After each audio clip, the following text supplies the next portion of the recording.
Souffrez-vous d'une douleur sciatique qui descend le long de votre jambe et qui ne trouve pas de soulagement durable? Si vous avez plus de 60, 70 ou 80 ans, sachez que certaines habitudes apparemment inoffensives peuvent complètement saboter votre rétablissement et intensifier considérablement votre douleur.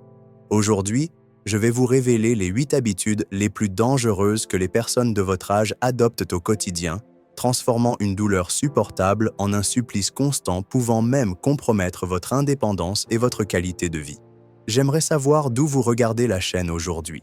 Laissez un commentaire ci-dessous pour me dire d'où vous venez et depuis combien de temps vous souffrez de sciatique. Et n'oubliez pas de vous abonner à la chaîne et d'activer les notifications pour ne manquer aucun conseil précieux pour vaincre définitivement la sciatique. Le nerf sciatique est le plus grand et le plus long nerf du corps humain. Il prend naissance dans la région lombaire, entre les vertèbres L4 et S3, traverse les fessiers, descend à l'arrière de la cuisse et atteint les pieds. D'environ 2 cm de large à son origine, ce nerf contrôle la plupart des muscles des jambes et procure une sensation à la quasi-totalité des membres inférieurs. Sa compression, son irritation ou son inflammation provoquent la fameuse douleur sciatique qui peut aller d'un léger inconfort à une douleur intense et invalidante. Statistiquement, la douleur sciatique touche environ 40% des personnes de plus de 60 ans. Mais chez les plus de 60 ans, ce pourcentage grimpe à 60 à 70%. Cela est dû au vieillissement naturel qui entraîne des modifications importantes de la structure de la colonne vertébrale, notamment un rétrécissement des espaces intervertébraux, une dégénérescence des disques, un épaississement des ligaments et la formation d'ostéophytes, communément appelés becs de perroquet.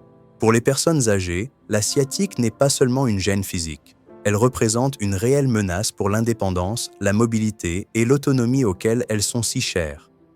La douleur peut limiter les activités courantes, comme marcher, monter les escaliers, se lever d'une chaise ou même rester debout pendant de longues périodes.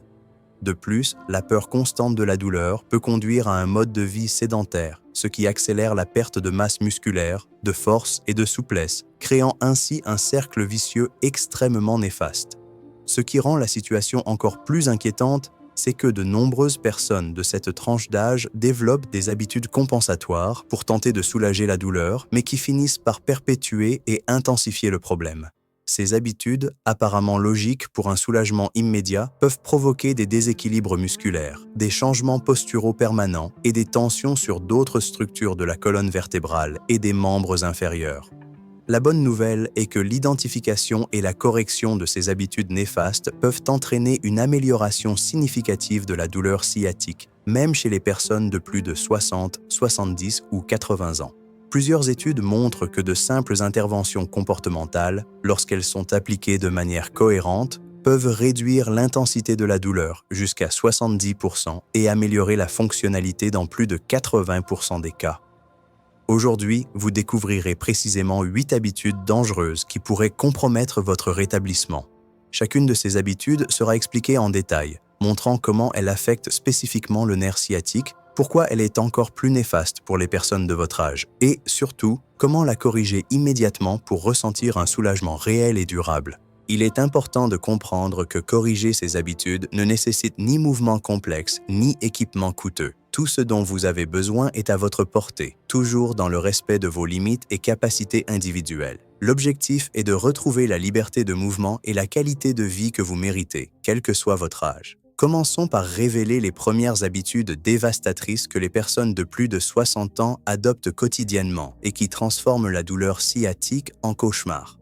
Ces premières habitudes sont particulièrement insidieuses car elles semblent logiques, voire bénéfiques à première vue, mais en réalité, elles endommagent progressivement le nerf sciatique. C'est probablement l'habitude la plus courante et la plus dévastatrice chez les seniors. Après 60 ans, il est naturel de vouloir se reposer davantage, surtout en cas de douleur. Un fauteuil ou un canapé confortable peut sembler apporter le soulagement recherché, mais en réalité, cela crée un piège biomécanique mortel pour le nerf sciatique. Lorsque vous restez assis pendant de longues périodes, en particulier sur des sièges moelleux comme des fauteuils et des canapés, plusieurs changements néfastes se produisent simultanément au niveau de votre colonne vertébrale. Tout d'abord, la pression intradiscale augmente jusqu'à 300% par rapport à la position debout. Cela signifie que les disques intervertébraux, déjà naturellement plus déshydratés et fragiles après 60 ans, sont comprimés 3 fois plus fort, accélérant leur dégénérescence et augmentant le risque de protrusion ou de hernie, pouvant comprimer directement le nerf sciatique. De plus, une position assise prolongée entraîne un raccourcissement progressif des muscles fléchisseurs de la hanche, en particulier du psoas iliaque. Chez les personnes de plus de 60 ans, qui présentent déjà une tendance naturelle à la raideur musculaire due aux modifications du collagène et de l'élastine, ce raccourcissement devient encore plus prononcé et préjudiciable.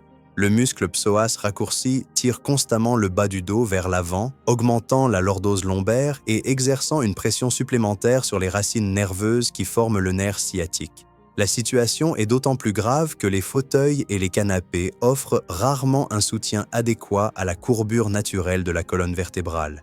Ces meubles sont conçus pour un confort immédiat et non pour une bonne posture.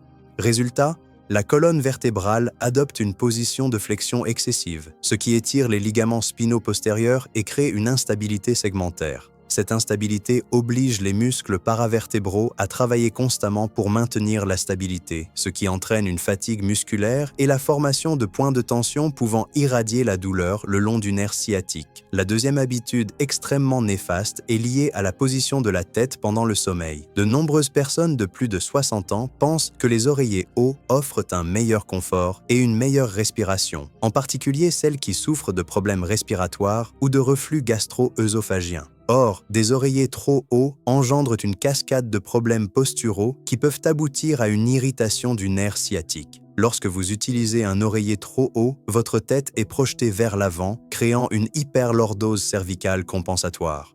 Cette modification de la colonne cervicale force l'ensemble de la colonne à rechercher un nouvel équilibre postural. Pour compenser la position avancée de la tête, la région thoracique se projette vers l'arrière, augmentant la syphose, tandis que la région lombaire se projette vers l'avant, augmentant encore la lordose lombaire. Ce désalignement global de la colonne vertébrale pendant les 6 à 8 heures de sommeil crée des tensions asymétriques dans les muscles paravertébraux. Chez les personnes âgées, dont les tissus ont une capacité de récupération plus faible et une plus grande tendance à la raideur, ces tensions s'accumulent, nuit après nuit, créant des dysfonctionnements qui se perpétuent tout au long de la journée. Une lordose lombaire excessive causée par un oreiller haut rétrécit davantage les foramens intervertébraux, les espaces par lesquels passent les racines nerveuses qui forment le nerf sciatique. Chez les personnes de plus de 60 ans, qui peuvent déjà présenter un rétrécissement de ces espaces dû à l'arthrose et à la formation d'ostéophytes, toute réduction supplémentaire peut suffire à provoquer une compression nerveuse et une douleur irradiante. De plus, une mauvaise position de la tête pendant le sommeil affecte directement la qualité du repos. Des études montrent que les changements posturaux pendant le sommeil réduisent l'efficacité des phases de sommeil profond, période cruciale pour la récupération tissulaire et la réduction de l'inflammation.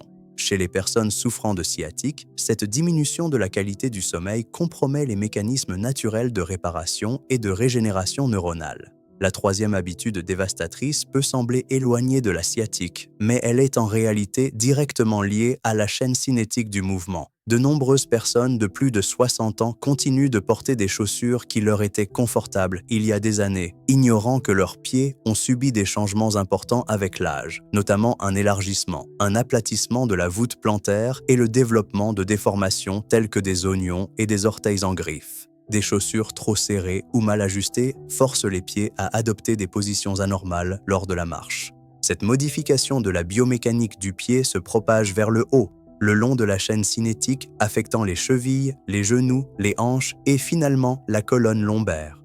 Chez les personnes âgées, dont la souplesse et l'adaptabilité sont déjà réduites, ces compensations deviennent fixes et progressivement préjudiciables.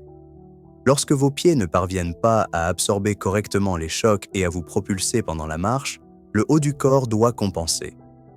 Les hanches, qui devraient bouger librement dans les 3 plans de mouvement, sont restreintes, ce qui crée une tension asymétrique au niveau des muscles fessiers et piriformes. Le muscle piriforme, situé profondément dans le fessier, entretient une relation anatomique étroite avec le nerf sciatique. Chez environ 15 à 20% de la population, le nerf sciatique traverse directement le muscle piriforme, tandis que chez la plupart des personnes, il passe juste en dessous. Lorsque des chaussures mal ajustées altèrent la biomécanique de la hanche, le muscle piriforme peut se contracter de manière chronique, comprimant ou irritant directement le nerf sciatique, provoquant ainsi un syndrome du piriforme. Chez les personnes de plus de 60 ans, la situation est encore plus grave, car la capacité de régénération neuronale est naturellement diminuée. Cela signifie que des irritations, parfois temporaires chez les jeunes, ont tendance à devenir chroniques et progressives avec l'âge. Nous allons maintenant révéler les habitudes dangereuses suivantes qui détruisent silencieusement votre santé neuronale et perpétuent votre douleur sciatique. Ces habitudes sont d'autant plus insidieuses qu'elles sont souvent recommandées par des personnes bien intentionnées, voire adoptées comme stratégie de soins personnels, mais elles causent en réalité des dommages cumulatifs à votre système nerveux. Cette habitude apparemment innocente est extrêmement courante chez les personnes âgées et constitue l'une des causes les plus sous-estimées de l'aggravation de la douleur sciatique. Vous avez probablement l'habitude de toujours porter votre sac à main, votre sac de course ou d'autres objets du même côté du corps, généralement votre côté dominant. Ce comportement répétitif, maintenu pendant des décennies, crée des déséquilibres musculaires progressifs qui deviennent particulièrement problématiques après 60 ans. Lorsque vous portez constamment du poids d'un côté, votre corps est contraint d'effectuer des compensations posturales constantes pour maintenir l'équilibre. Le côté porteur a tendance à surélever les épaules et à incliner la colonne vertébrale latéralement. Pour maintenir l'équilibre, le côté opposé doit compenser en créant une courbure en S dans la colonne vertébrale. Cette courbure compensatoire affecte directement le bas du dos, créant des pressions asymétriques sur les disques intervertébraux et les structures nerveuses. Chez les personnes de plus de 60 ans, dont les disques présentent déjà des signes naturels de dégénérescence et de déshydratation, ces pressions asymétriques accélèrent considérablement le processus de détérioration discale, augmentant le risque de protrusion et de hernie susceptibles de comprimer les racines du nerf sciatique. De plus, un déséquilibre postural chronique surcharge les muscles stabilisateurs profonds de la colonne vertébrale, en particulier les muscles multifides et de la coiffe des rotateurs. Ces muscles, petits mais essentiels, sont responsables du contrôle segmentaire de la colonne vertébrale. En cas de fatigue chronique, ils perdent leur capacité à stabiliser précisément, ce qui entraîne des micro-mouvements excessifs entre les vertèbres, susceptibles d'irriter les structures nerveuses adjacentes. La situation est d'autant plus préoccupante que les personnes âgées perdent naturellement de la masse musculaire par un processus appelé sarcopénie. Cette perte musculaire affecte principalement les fibres à contraction rapide, essentielles aux réponses de stabilisation. Associée au déséquilibre causé par une charge unilatérale, elle entraîne une instabilité progressive de la colonne lombaire, pouvant se manifester par une douleur sciatique chronique. La 5e habitude dévastatrice est liée à des habitudes de sommeil que vous avez maintenues pendant des décennies sans vous rendre compte de leur impact sur votre santé neurologique. De nombreuses personnes de plus de 60 ans développent une position de sommeil préférée et s'y tiennent rigoureusement chaque nuit, que ce soit par habitude, par peur d'une douleur accrue ou par des limitations de mobilité apparues au fil du temps. Dormir constamment dans la même position, surtout sans soutien adéquat, crée des tensions continues dans certaines structures du corps tout au long du sommeil. Par exemple, si vous dormez constamment sur le côté sans oreiller entre les jambes, vous créez une rotation pelvienne prolongée qui sollicite les ligaments sacro-iliaques et peut comprimer les racines du nerf sciatique inférieur. La position latérale sans soutien adéquat entraîne également le basculement de la jambe supérieure sur la jambe inférieure, créant une adduction forcée de la hanche. Cette position sollicite excessivement les muscles abducteurs de la hanche, notamment les moyens et petits fessiers, muscles essentiels à la stabilité pelvienne pendant la marche. Chez les personnes âgées, déjà sujettes à la faiblesse musculaire en raison de la sédentarité et de la sarcopénie, cette tension nocturne prolongée peut entraîner une inhibition neuronale et une faiblesse encore plus grande. Si vous préférez dormir sur le ventre, vous créez une extension lombaire excessive susceptible de comprimer les articulations postérieures de la colonne vertébrale, des structures richement innervées susceptibles de générer une douleur référée le long du nerf sciatique. Cette position impose également une rotation cervicale maintenue pour permettre la respiration, créant ainsi une tension qui se propage dans toute la chaîne postérieure du corps. Dormir sur le dos sans soutien adéquat des genoux maintient les muscles fléchisseurs de la hanche contractés toute la nuit. Chez les personnes de plus de 60 ans, qui ont déjà tendance à avoir des muscles fléchisseurs de la hanche contractés en raison d'une position assise prolongée pendant la journée, cette position nocturne perpétue et aggrave le problème, créant une traction antérieure constante sur le bas du dos. La sixième habitude extrêmement dangereuse concerne la façon dont vous effectuez les transitions posturales de base au quotidien. De nombreuses personnes de plus de 60 ans, notamment lorsqu'elles ressentent de la douleur, développent l'habitude d'effectuer des mouvements compensatoires brusques pour tenter de se libérer rapidement de positions inconfortables. Ce comportement, bien que compréhensible pour un soulagement immédiat de la douleur, provoque des microtraumatismes répétitifs qui perpétuent et aggravent le problème sciatique. Lorsque vous vous levez brusquement le matin, vous soumettez votre colonne vertébrale à des forces d'accélération et de décélération extrêmes au moment où les tissus sont les plus vulnérables. Pendant le sommeil, les disques intervertébraux se réhydratent partiellement par un processus d'imbibition osmotique, ce qui augmente leur hauteur et modifie leurs propriétés mécaniques. Parallèlement, les muscles et les ligaments restent en état de relaxation pendant des heures, perdant temporairement leur capacité de réponse protectrice. Dans ce contexte, des mouvements brusques peuvent provoquer des déchirures microscopiques des fibres de l'anneau fibreux des disques intervertébraux, accélérant la dégénérescence discale et augmentant le risque de protrusion ou de hernie. Chez les personnes âgées, dont les tissus ont une capacité de réparation et de régénération plus faible, ces microtraumatismes s'accumulent au fil du temps, entraînant une dégénérescence progressive. De plus, les mouvements brusques lors du soulèvement d'objets activent des réflexes protecteurs qui peuvent provoquer des contractions musculaires soudaines et asymétriques. Ces spasmes musculaires protecteurs, initialement bénéfiques, peuvent devenir chroniques et contribuer à des schémas de mouvement dysfonctionnels qui entretiennent la douleur sciatique.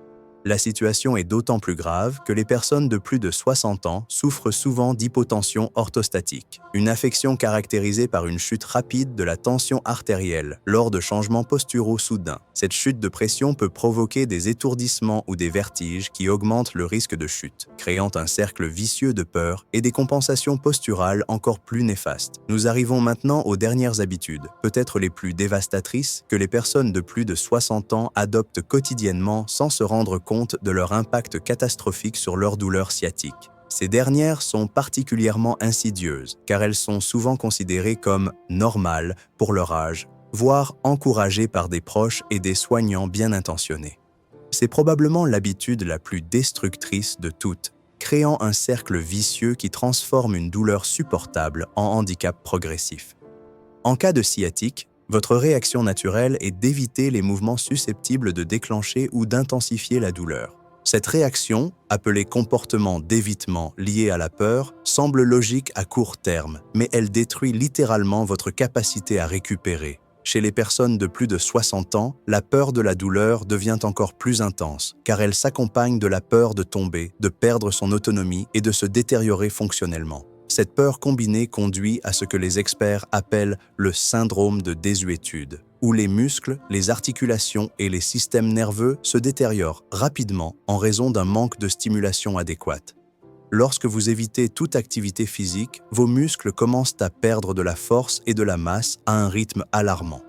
Après 60 ans, la perte de masse musculaire peut atteindre 3% par an en cas de sédentarité.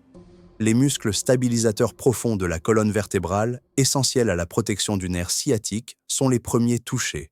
Des muscles comme le transverse de l'abdomen, le multifide et le diaphragme perdent leur capacité à coordonner leurs co-contractions, rendant la colonne vertébrale vulnérable aux mouvements susceptibles d'irriter le nerf sciatique.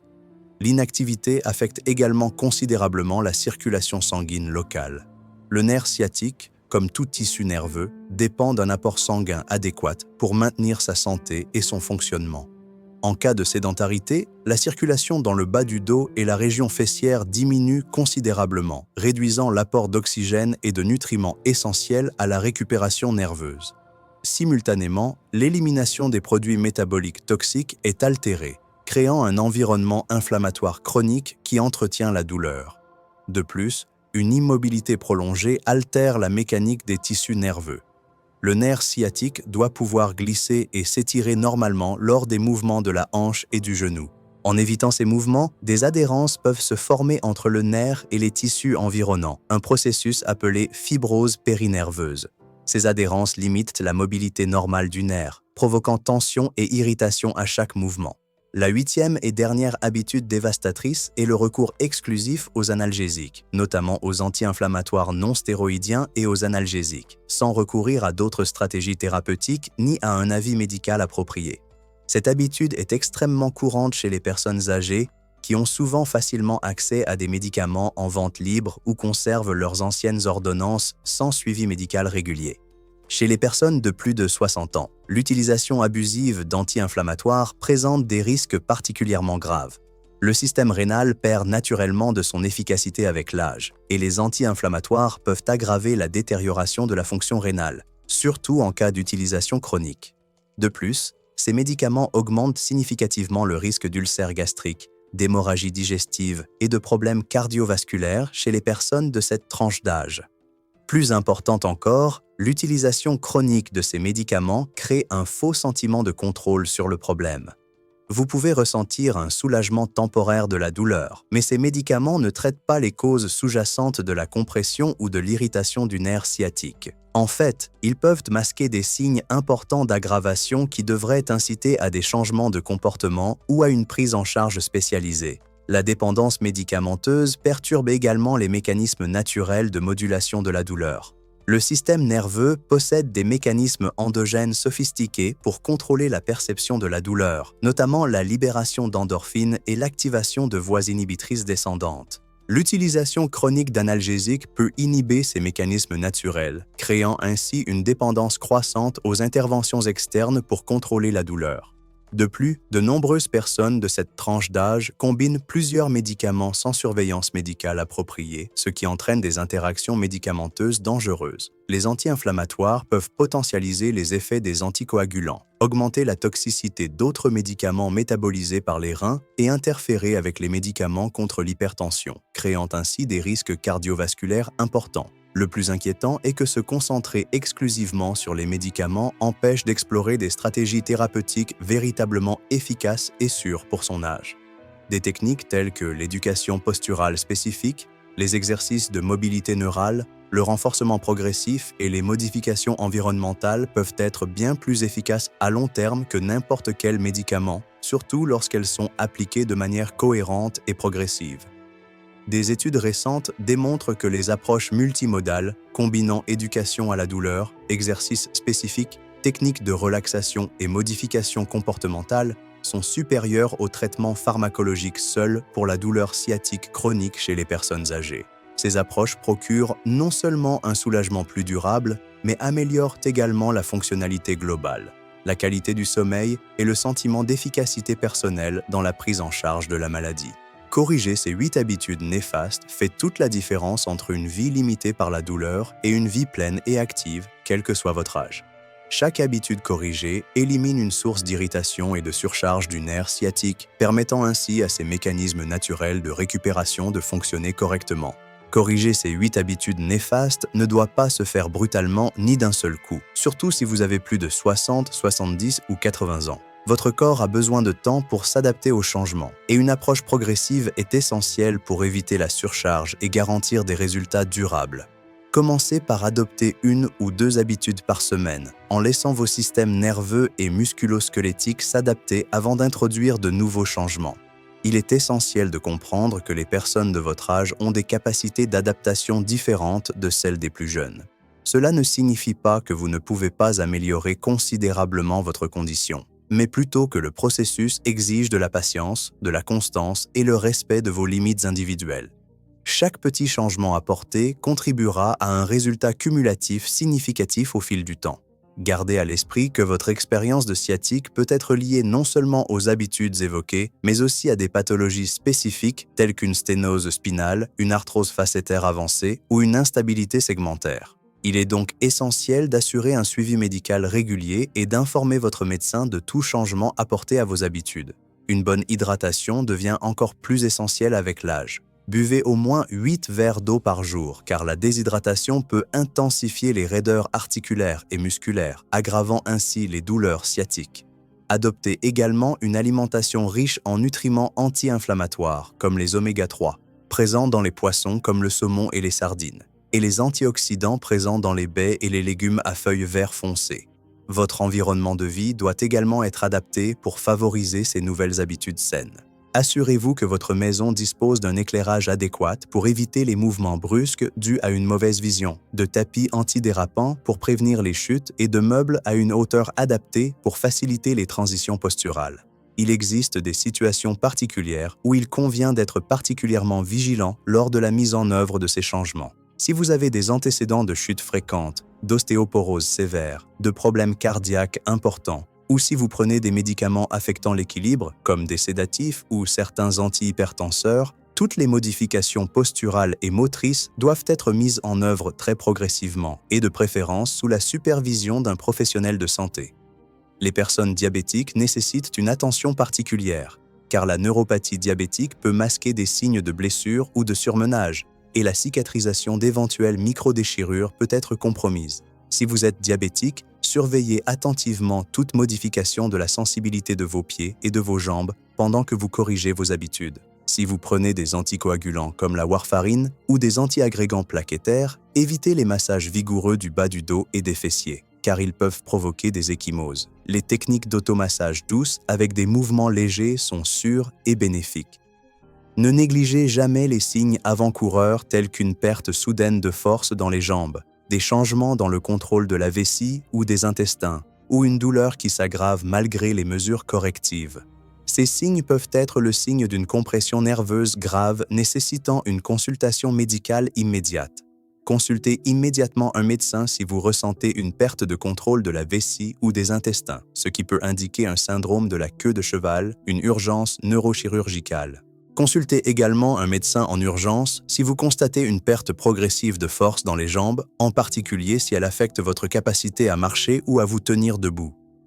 Une douleur qui vous réveille et qui ne s'améliore pas avec les changements de position peut indiquer des causes non mécaniques, comme des tumeurs ou des infections, surtout si elle s'accompagne de fièvre ou d'une perte de poids inexpliquée.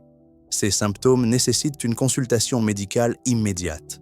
Si vous avez mis en œuvre des corrections d'habitude pendant plus de 6 semaines sans aucune amélioration de l'intensité ou de la fréquence de la douleur, il est important de demander une évaluation spécialisée pour étudier d'autres causes possibles ou la nécessité d'interventions supplémentaires telles qu'une physiothérapie spécifique ou des procédures mini-invasives. Commencez toujours par corriger vos habitudes de sommeil et de repos, car ce sont les plus sûrs et les plus bénéfiques.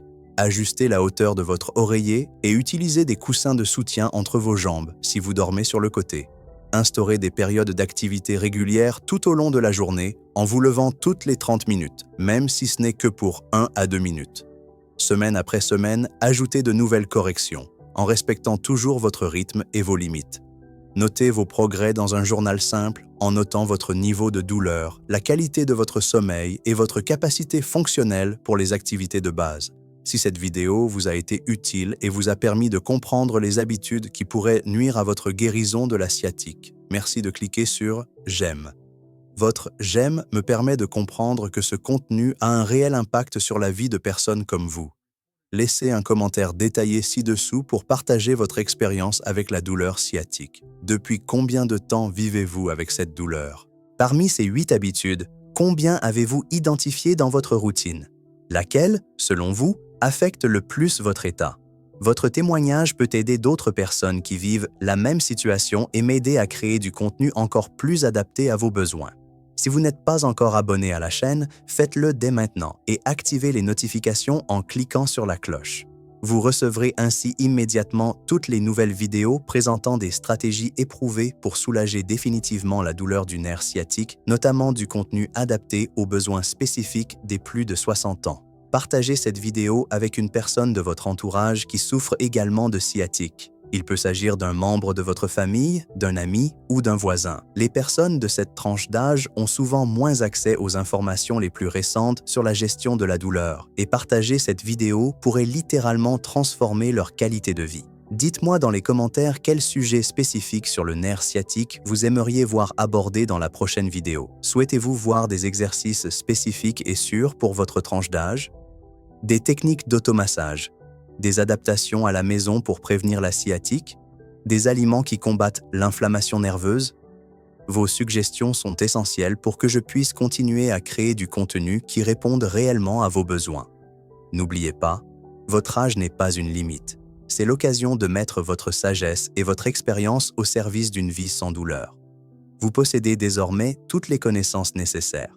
Il ne vous reste plus qu'à faire le premier pas. Votre chemin vers un soulagement durable de la sciatique commence dès aujourd'hui, en corrigeant cette première habitude. N'attendez plus. Votre qualité de vie et votre indépendance dépendent des décisions que vous prenez aujourd'hui.